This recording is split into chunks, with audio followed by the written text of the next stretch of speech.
मैं एक दर्पण हूं, लेकिन लोग इस दर्पण में देखना भूल गए हैं।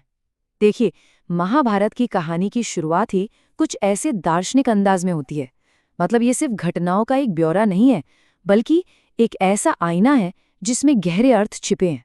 लेकिन ये कहानी सिर्फ दर्शन की, सिर्फ फिलॉसफी की नहीं है।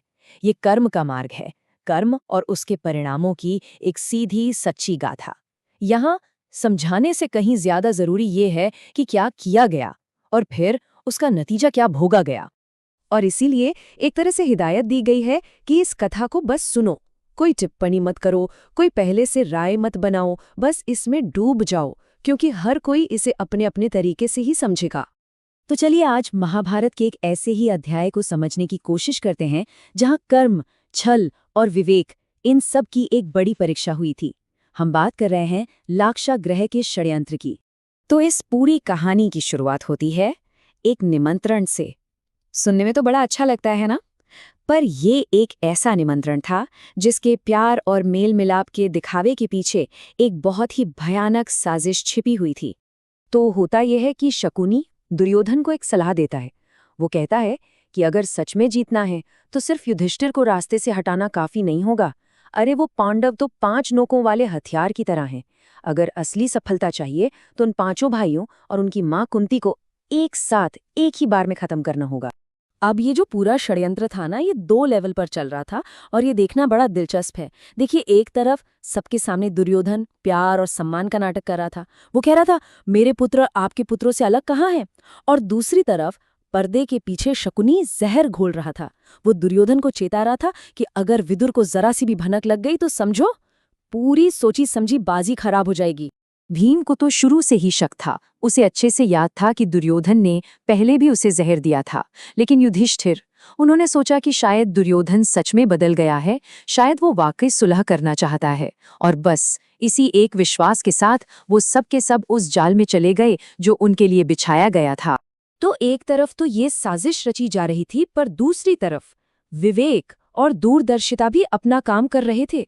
अब कहानी का रुख यहाँ से बदलता है। एक चेतावनी दी जाती है, एक रहस्यमयी चेतावनी। विदुर तक उनके एक जासूस के जरिए एक खबर पहुंचती है।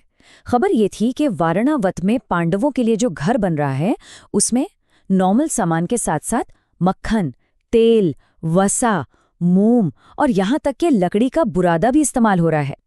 विदुर तो एक पल में समझ गए कि ये घर नहीं, ये तो एक अग्निकुंड बनाया जा रहा। अब विदुर के सामने एक बहुत बड़ी चुनौती थी।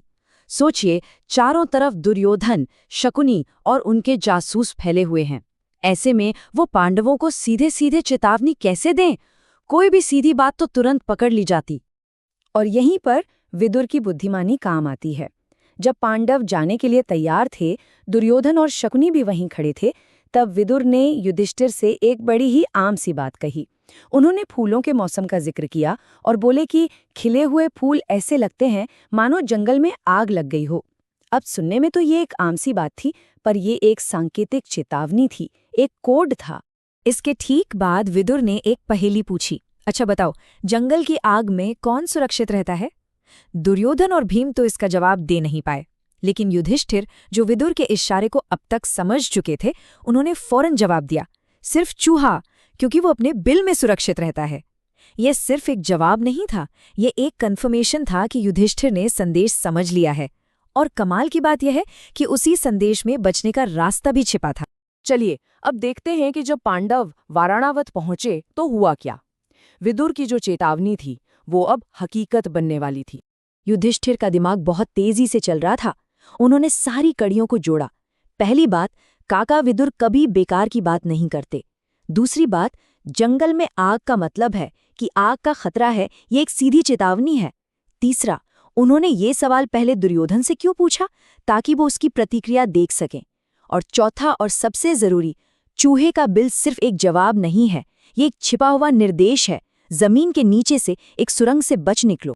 और जैसे ही वो लोग वारणा पहुंचे, उनके सारे शक यकीन में बदल रहे। उस घर से, जिसका नाम शिवम रखा गया था, घी, तेल और मोम की एक बहुत तेज गंध आ रही थी। और सबसे खतरनाक बात ये थी कि उस घर को बनाने वाला पुरोचन खुद मेन गेट के पास ही अपना कमरा बनाकर बैठ गया था। क्यों? ताकि कोई भी बाहर न निकल सके। अब खतरा तो बिल्कुल सामने था। सवाल ये था कि अब किया क्या जाए। पांडवों ने लड़ने का फैसला नहीं किया, बल्कि उन्होंने बचने की एक गुप्त योजना बनाई। यहाँ युधिष्ठिर ने एक बहुत ही चतुर रणनीति अपनाई। उन्होंने तय किया कि वो पुरोचन को ये एहसास बिल्कुल नहीं होने देंगे कि उन्हें उसकी साजिश के बारे में पता है। उन्होंने कहा, हम दिन में खुश रहेंगे, शिकार पर जाएंगे और ऐसा दिखावा करेंगे जैसे हम यहाँ छुट्टियां मनाने आए हैं। इससे क्या होगा? दुश्मन को लगेगा कि उसकी योजना कामयाब हो रही है और वो लापरवाह हो जाएगा। और ठीक वैसा ही हुआ जैसा युधिष्ठिर ने सोचा था। विदुर ने मदद भेज दी। एक खनिक उनसे मिलने आया और उसने आते ही एक जाल में बंद चूहा दिखाकर इशारा किया। ये वही इशारा था, याद है? चूहा अपने बिल में सुरक्षित रहता है। पांडव तुरंत समझ गए कि ये आदमी सुरंग खोदने में उनकी मदद करने के लिए आया है। तो यहाँ पर ना हमें दो बिल्कुल अलग अलग रणनीतियों का टकराव दिखता है। एक तरफ है कौरवों की रणनीति, जो है पार्श्विक बल की, मतलब ऊपर से आग लगाओ और सब कुछ खत्म कर दो। और दूसरी तरफ है पांडवों की रणनीति, जो है सूक्ष्म बुद्धि की, नीचे से सुरंग खोदो और अपनी जान बचाओ। एक का लक्ष्य है विनाश, तो दूसरे का लक्ष्य है बस किसी तरह जीवित रहना। याद है, इस कहानी की शुरुआत में कहा गया था, मैं कर्म का मार्ग हूं।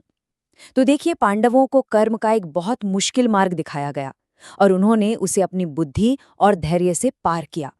तो अब सवाल यही उठता है कि इस पूरी कथा से, इस कर्म के मार्ग से आखिर ज्ञान क्या मिलता है? इस पर विचार जरूर करना चाहिए।